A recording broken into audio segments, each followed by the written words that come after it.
it goes right, it's a slice. If it goes left, it's a hook. If it goes straight, it's a miracle. This is Out of Bounds. If it's happening in the world of golf, we're talking about it. Coverage, debate, discussion, pro golf and local golf. Let's do it. This is Out of Bounds. And here are your hosts, Nate Sharman and Josh Durso. All right, what's going on, everybody? Welcome back to Out of Bounds. Josh Durso and Nate Sharman here, one day removed from the CJ Cup and what was one of the most dominating performances we've seen in the last 2 years on the PGA Tour. Scottie Scheffler bundles up the field, gets his first win of the 2025 campaign. He led the field in virtually every stat line. Nate, where do you even begin with that? Yeah, Scottie made it kind of a boring tournament after firing that 10 under 61 on Thursday. Cruises to the victory, like you said, 8 shots, wire-to-wire victory. First one on tour since 2023 to go wire-to-wire. And he had a chance to break the scoring record, right? Yeah. Had that 8-footer on 18 for 252, which would have gotten a 32 under, but just slides by on the left side. So he ties the scoring record, ties JT and Ludwig Abear as he finishes 31 under par at this tournament. 253 strokes to go all the way around. Pretty impressive stuff by the world number one, Scottie Scheffler. Yeah, no doubt. You know, when we look back at it, what's most impressive about it? I mean, it is a historically impressive victory. Obviously, he tied the record, the 4-round record, but just he was in complete control of his game the entire way. There were no cracks in the armor, so to speak. What stood out to you as the most impressive thing about this whole weekend? Yeah, it's always been impressive to me is the complete game part, because I know there's this big thing on TikTok right now talking about playing boring golf, right? And how important that is, and how it lowers your score and how it lowers your scores. And Scottie does that too a little bit, right? I mean, Scottie hits his driver very well, but what's really impressive about Scottie to me is when he's got a wedge in his hand, when he's 150 yards away, it seems like he's virtually going to give himself a good look at birdie almost every single time, right? I mean, he blew away the field and strokes gained approach. And he's put up some just insane numbers over the last year and a half, right? And we've talked so much about how those numbers rival Tiger, right? And I think it's just that wedge play to me, because he, you know, whether the putter's hot or not, I know that's a popular Scottie topic we talk about a lot. But he just, even if it's not hot, Josh, he's giving himself these opportunities where, you know, he's gonna make a couple. He's gonna make a couple 15, 18 footers, even if he's not putting that well that week. And he's gonna put himself in contention every single week. It's just impressive how he sets himself up every single hole to make a birdie or even better. Yeah, you know, to me, I think I agree with you there a little bit. It seems like all we've heard about so far this season when it comes to Scottie Scheffler is 1, the slow start, but 2, how he's been a little off, it seemed, with his irons, distance control in particular. You know, we've seen flashes of obviously greatness, but also we've seen some peculiar misses and some inconsistent play with the irons. Clearly had all of that under control. And, you know, when the dust settled on last night's finish, I'm looking at last year and this year, and, you know, this weekend was his 9th start. So last year it took him 6 starts to get his first win, and then he went on that insane run, basically the most prolific PGA Tour season we've seen since, you know, Tiger's 2000-2001 run, and he's 9 starts in this year, and he got his first win. Like, there isn't that much difference between how he started last year and how he started this year, and yet the conversation, you know, coming out of yesterday, or I guess, you know, coming into this past week was, you know, does he still have it? Is it, you know, did it wear off? Was it just a run? He's still there. He's still the same guy. And from the looks of things, oh my, has he figured it out? Yeah, he certainly has figured it out. And it's so cool too at the Byron Nelson, you know, being that Dallas resident, right, to win that golf tournament is pretty cool. That's the first tournament he played in 11 years ago as a pro, right? When he was in college at the University of Texas, played in that event. There's also those famous pictures of him with Mr. Nelson too, which is pretty cool too. So it just means so much, which I think that's kind of what golf has been searching for. You know, we found it with Rory at the Masters and how much that means to people. Now, I mean, we've continuing to find it with Scottie Scheffler. And I think that connection to cities is so important too, right? To just have, you know, Scottie Scheffler being able to just talk about, you know, how he's grown up, how he's met Byron Nelson and met all these other big golf, and then him to finally win here at TPC Craig Ranch in a event where none of the big guys really play. You know, Scottie Scheffler, Jordan Spieth, and then I think there's probably a drop off, a couple other names in there too. But, as guys are getting ready for the PGA Championship in a couple weeks. So I think that's just big how he's becoming this, far and away the best figure right now in professional golf. Yeah. Before we get into sort of the other aspect of this as we look forward to where he is now position-wise heading into the PGA Championship, I'm curious, what was your takeaway watching the golf course? TPC Craig Ranch, I feel like at times over the weekend, the CBS crew was kind of putting in a little extra work to hype or talk up the golf course's difficulty, where I don't really think it was there. Erik Van Rooyen obviously had an incredible performance, to shoot and play as well as he did and not win. Yeah, it's kind of a freak thing in and of itself, but there were a lot of birdies out there. Jordan Spieth absolutely just played out of his mind the last day, really the whole weekend. But what do you make of the golf course itself? Is it maybe a little bit too pitch and putty, as we tend to talk from time to time about? Yeah, I think you could make an argument there, but it really just goes to show when these golf courses get a little bit of rain, what these guys can do. I mean, we had a huge rain delay on Friday, right? And then, just makes soft conditions and what these guys can do, how they can go at pins and be aggressive, right? Greens get a little bit slower and these guys are just unbelievable. So, I mean, you can talk about how a golf course can be a little bit too pitch and putt, maybe a little too short here at certain spots. But Josh, when it gets wet like this, you think, for the common golfer, golf gets harder when it's wet, right? And, the ball doesn't travel as far, you don't get as much roll.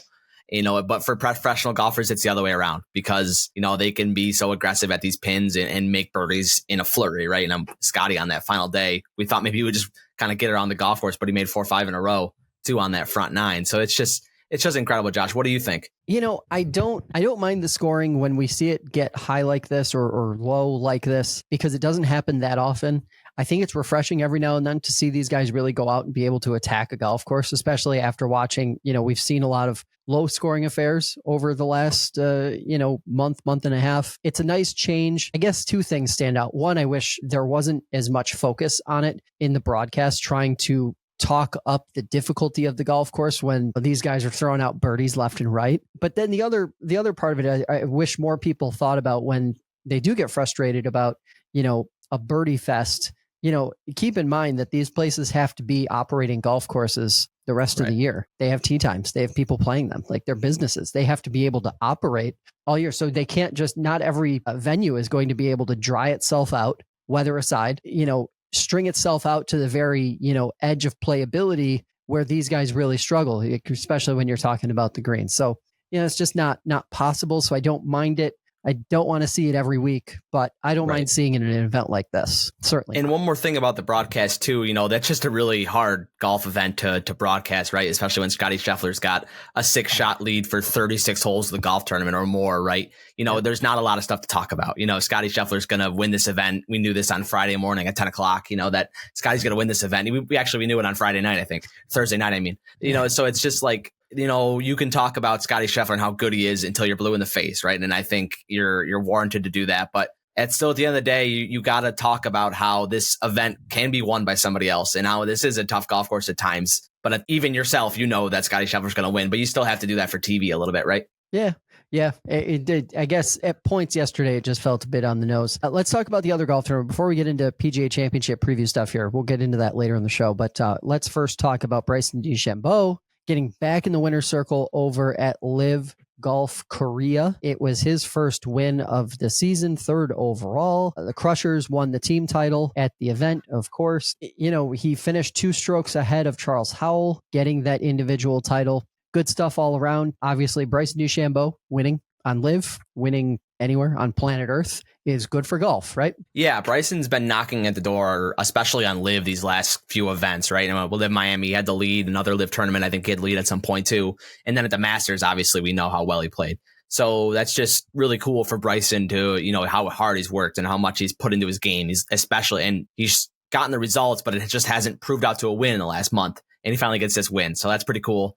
Bryson talked about how he's getting ready for Quail Hollow. And I think that's the most important part in a couple weeks. So huge for Bryson. Like you said, it's so big for the crowds too. Bryson's a fan favorite. Everyone loves him. So I think that's pretty cool too. For the fans in Korea to see a global star like Bryson DeChambeau get the victory. And, now he's going to pull this into the PGA Championship in a couple weeks. And I would say he's a top 5, if not top 3 favorite to win this event. Yeah, I agree for sure. I was listening to his post tournament press conference, and he described the tension that he was feeling coming down the stretch, and he said, "I'm glad I stepped up to the plate and got the job done." It's interesting because I think a lot of the dialogue around LIV is just that it's this unserious. It doesn't matter. These guys are just out there exhibition golf. It isn't serious. It doesn't mean something. Even if the stakes are lower, even if you want to go into the LIV game and say, these tournaments just don't mean as much to these guys. You know what does? Getting over that psychological hurdle when you've been in contention week in and week out and not being able to win, that matters. And that might actually be the most significant thing that any of these guys on any tour are facing, but especially in LIV. There's all this talk about how it doesn't matter, but then, Bryson's been in contention, 3 out of his last 4 starts, and he hasn't gotten the job done. But then he does here, and he gets over that hurdle, and now hopefully he's bringing his best stuff to the PGA Championship, because that will be a much more entertaining golf tournament if he is in contention. Definitely. And he was in contention last year at Valhalla, so I would be surprised if he's not, right? So, but yeah, I totally agree with what you're saying. The way these guys are wired, it's just crazy. I mean, we talk about LIV and how it's exhibition, right? And how winning maybe isn't as impressive as winning on the PGA Tour or what. You could talk until you're blue in the face about that. But the way these guys are wired, they haven't, a guy like Bryson DeChambeau, he's been knocking on the door, right? As we talked about, and then finally gets that win. I mean, these guys at Thanksgiving they're playing football in the backyard with their cousins. They want to win that event. They want to win that, right? That's how these guys are wired. So this win is huge for Bryson DeChambeau's confidence, and just to show that he can win. He already knows he can win, but shows currently that he can win. Yeah, and it's funny too, because it's just reflective of golf. Even the average hacker who's just out there on the weekend with his buddies, you miss a couple short 5-footers, miss 2, 3, 4 of those, and all of a sudden it's living rent free in your head, and you can't make anything. That's sort of the same. Apply that same thought process to what Bryson's been facing. He's in contention week after week and can't get it done. And what's going on? Gets it done. Now that, that's off his brain, and hopefully he's able to, keep that rolling into the future. I just want to say, I always laugh. I always think it's so funny seeing Charles Howell's name pop up on LIV leaderboards. You want to talk about a guy who has just been, a journeyman mainstay in professional golf for as long as I can remember watching golf, going right back to the early Tiger days. That is just, he's one of those names. It's cool to see him continue to occasionally challenge here over on LIV. Talk about a guy that made some money yesterday is Charles Howell, moving up that individual leaderboard and making his Crushers team he's on a team with Bryson DeChambeau cruise to that victory. His bank account is doing well today when that deposit hits. We'll just say that. Yeah, there's no doubt about that. All right, so we got to talk about this full field, small field drama we've got going on.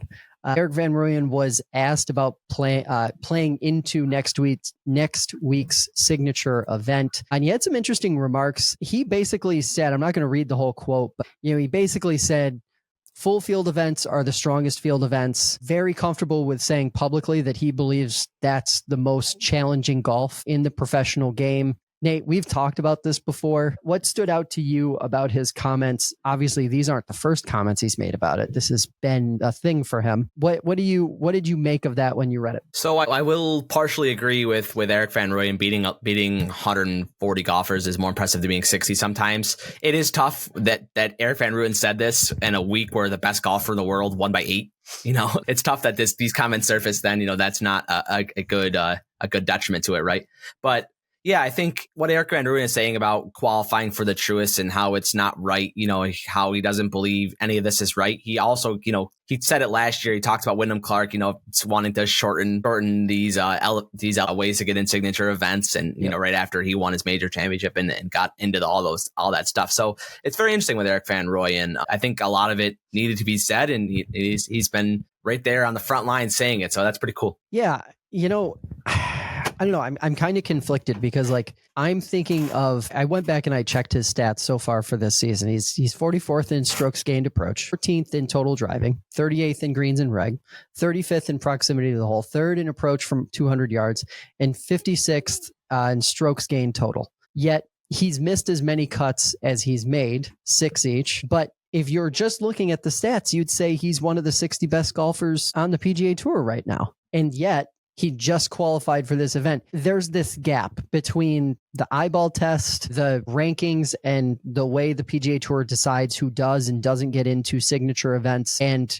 the gap is pretty wide, I think. And that's one thing that the PGA Tour really has to address, because in a lot of cases, it doesn't make a lot of sense that, players who are statistically playing good golf aren't getting anywhere near these events or having to really work hard to play their way in, when you have other guys who are essentially able to coast through signature events, and it takes, a year or more. I mean, there are some guys who, I know you don't like hearing me say this, but Max Homa is the first player that comes to mind where, Erik Van Rooyen is, for all intents and purposes, a better golfer than Max Homa right now. And he just played his way into a signature event, and Max has been struggling now for approaching 18 months, even though I know he had a good showing at the Masters, acknowledge that. It's a little weird. There's some definite kinks that need to be worked out of the system and how the PGA Tour is managing non-signature and signature events. Yeah, now that we're talking about that, the real blunder in my mind this week is, the man by the name of Jordan Spieth, who's been playing just incredible golf. He played well at TPC Craig Ranch this past weekend. He's not qualified for the LIV events. He got a sponsor's exemption in the Truist this week, so he'll be teeing up at the Philadelphia Cricket Club. But I think it's got a lot of recency bias on it. Jordan Spieth played poorly last year, and a lot to do with that came out at the end of the season when he, had that wrist surgery. And this year he's certainly found his form. He's going to be a popular pick at Quill Hollow in a couple weeks to complete the career Grand Slam, as he should be in my mind. But yeah, it's tough when a guy like Jordan Spieth, we talk so much about how Ricky Fowler, who was a fan favorite, isn't in a lot of these events, and that's a problem too. I think he got a sponsor's exemption as well. So it's good we got these guys in there, but yeah, I think it still does need some tweaking, and I think that's something that's going to change over the next few years about how we qualify for these signature events. Yeah, and frankly, I'll be the first to say, I think we need to grow these events a little bit. I know there's all kinds of resistance to it. I know that, people want to see, some people on the tour want to see these smaller field events. I think the number is probably closer to 90 to 100. Especially when, the big live guys come back too. You got to open up spots for those guys. So yeah, I think that 90 number, I like that 90 to 100 number. So we're adding about 30 or 40, 35 spots. So when these guys come back, I think that's going to be the right spot. Yeah. Then you can have a little cut too. You can cut 40 guys. Yeah. And to your point, that also guarantees that, guys like Ricky Fowler and your fan favorites, and that can be something that's sort of weighed on a, I guess perhaps a year to year basis, but that way we're not losing opportunity here with, we talk a lot about growing the game. One easy way to grow the game is put familiar faces on TV, especially when they're fan favorites, i.e. Ricky Fowler. And it's not like Ricky Fowler is like this 50-year-old past his prime player. I mean, Ricky Fowler's not that old. I know it's absolutely, it's crazy. Like you mentioned the Jordan, I feel like we've talked about this on the show now at least 3 times this year, where Jordan Spieth should not be having to prove himself after going through a confirmed injury, having surgery, and clearly playing significantly better golf since returning from that surgery. Yeah, I mean, also too, you just look at the crowds at TPC Craig Ranch. I mean, Jordan Spieth was, he shot 9 under on the final round to lose by 10. But I mean, you still look at the people following him. I mean, this guy, Jordan Spieth, he's way out of contention, right? He's not going to win the golf tournament. I think Kyle Porter, CBS, put it greatly. If Jordan Spieth shoots 10 under in the last 3 holes, he'll have a chance. And there was still quite a few people following him. And it's just amazing. It just goes to show you where golf fans are at. It's pretty cool. Yeah. And of course, it was a homer event for him. But that's the case no matter where you are. He would have had large crowds at Bay Hill, if he were there, even though he was not there. So let's talk about the PGA Championship. Obviously, we've got Jordan Spieth coming into form, looking basically like the best version of himself that we've seen since, the last 4 years or so, looking for the career Grand Slam. Rory McIlroy, playing the best golf that we've seen in the last decade or so from him. Bryson DeChambeau gets back in the winner's circle, appears to be poised to be making a run here.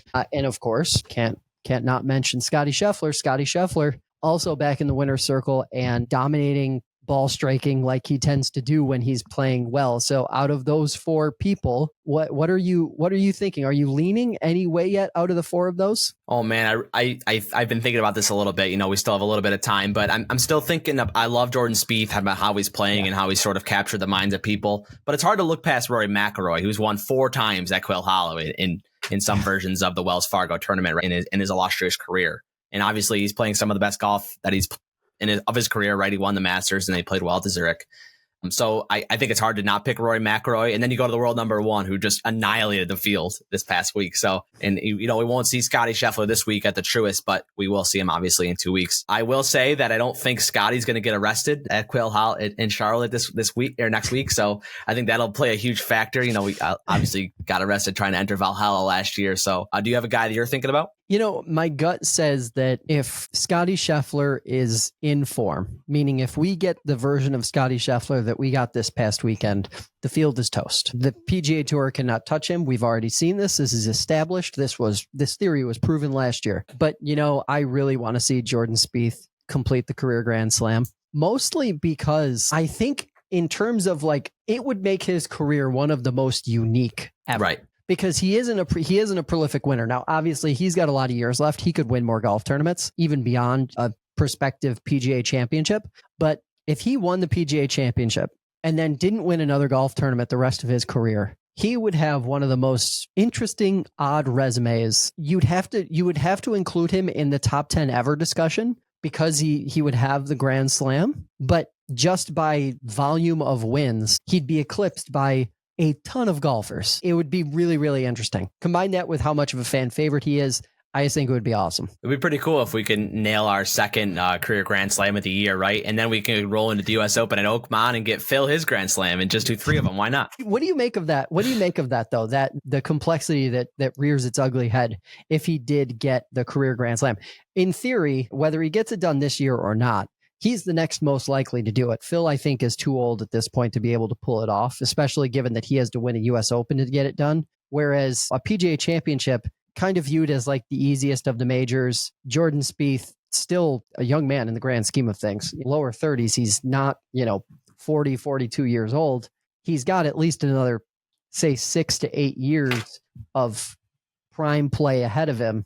What would you make? What would you make of that scenario? Yeah, it's probably Jordan Spieth. It's definitely Jordan Spieth. That's the closest, right? I wouldn't put it past Xander Schauffele or Brooks Koepka getting it done. I also wouldn't pass Scottie Scheffler getting it done this year. Just wins the final 3 events, right, and does it this year. I wouldn't put that past, right? But yeah, it would be so cool to see Jordan get it done because he's been working at that for a while now. We saw with Rory, you have to work at it for a while. It doesn't get built in a day, right? So probably that Scottie Scheffler analogy is going to take some time. But I think everyone would love to see it. I think even people that don't necessarily root for Jordan Spieth, he can be a polarizing figure at sometimes with the way, he plays golf and the way he's kind of interesting in that fact. But I think it would be really, really fun to see another Grand Slam winner happen. Yeah, it would be interesting. In terms of the favorites, when you look at that Rory McIlroy, Scottie Scheffler comp, how do you break that down? How are you approaching that heading into, given that we're not going to see them both play together? Rory's playing this weekend, but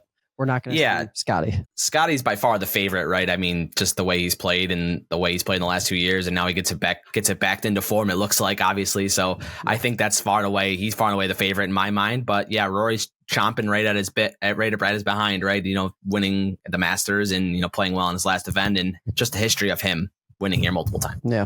All right. Let's talk a little bit about the Truist Championship here, formerly the Wells Fargo, no longer the Wells Fargo. Truist is now the presenting sponsor. Interesting in that we've got, a really, really, really strong field, but maybe kind of a bit of a letdown week here, given that we just saw world number 1 dominate the field, and we've got a major next week. This is a signature event. Do you have a winner in mind? Yeah, I like Xander Schauffele. Xander, I think, has been working to figure it out. He's like Scottie, where he had that offseason surgery, right, and sort of taken a little while to bounce back. Xander obviously lit the world on fire last season with those two major victories. Last year in the Wells Fargo, I know it's a different golf course, but he was second to Rory McIlroy.